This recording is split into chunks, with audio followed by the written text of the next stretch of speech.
What are 6 ways we can reduce our dependence on Eskom? Nowadays, I think we can all agree, Eskom has become incredibly unreliable, with never-ending price increases and ever-increasing load-shedding schedules. The next couple of years, I think we can all agree the problem isn't going to go away.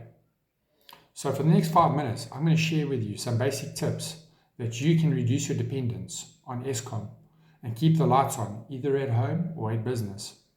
My name is Conan Campbell from ZenSolar, and for the last 3 years, we've helped many of our customers reduce their bills and improve their energy independence. Number 1 is lighting.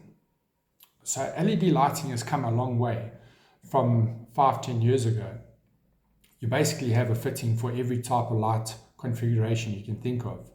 So for indoors, you've got bayonet, screw-in, downlighters, and fluorescent alternatives.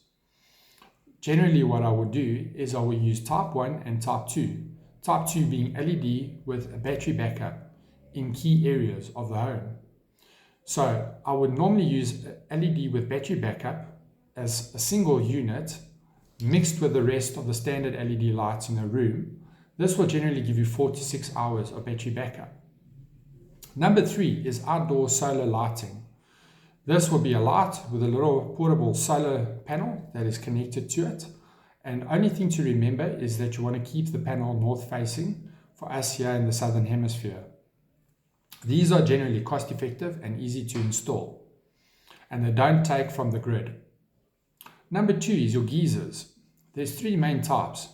1 is a gas geyser. Instant, easy to use, but they normally run out at the worst time. And another thing to consider is the fluctuating price of gas. Then number 2 is solar. Also great, but the only downfall that I've seen for myself with these is that generally when you have a shower or a bath at night, the next morning you have no warm water. My favorite, being number 3, is induction. This generally is far more efficient and you have power at any time. These run at about 750 watts compared to your standard 3 kilowatt. So that's about a quarter of the consumption of a standard geyser to fill the house. Then number 3 is stove and oven. Now on the stove, you can either use a gas or you can use an induction plate. This is about 20% more efficient. Then for your oven, you also have a gas alternative or a convection oven, which is also more efficient than your standard oven. Number 4 is the pool. So the first part of the pool is the pump. So if you go for an eco type, you could probably drop your consumption to a third of what your standard usage would be. Then on the heating side of the geyser is a solar panel or a heat pump. Then number 5 is UPS. So on the UPS side, we have our standard little UPSs that you get for a computer. These are normally your 500 to 1,000 Rand mark units. These are not very effective when it comes to backing up devices around the house and normally just used to allow you to have a safe shutdown of your computer. In this case, I would normally recommend a 1.2 or a 2.4 kilowatt inverter that is portable, and it will be used with 100 to 2 times 100 amp hour gel batteries. This normally can power a laptop, a 32-inch TV, a Wi-Fi router, and maybe an Xbox for a couple of hours, which will easily take you through load shedding. Then the last, and something easily overlooked, is satellite internet. So what we're finding nowadays is a lot of the towers are going down when there's load shedding.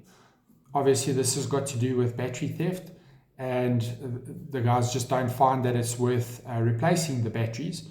So when there's load shedding, unfortunately, no internet.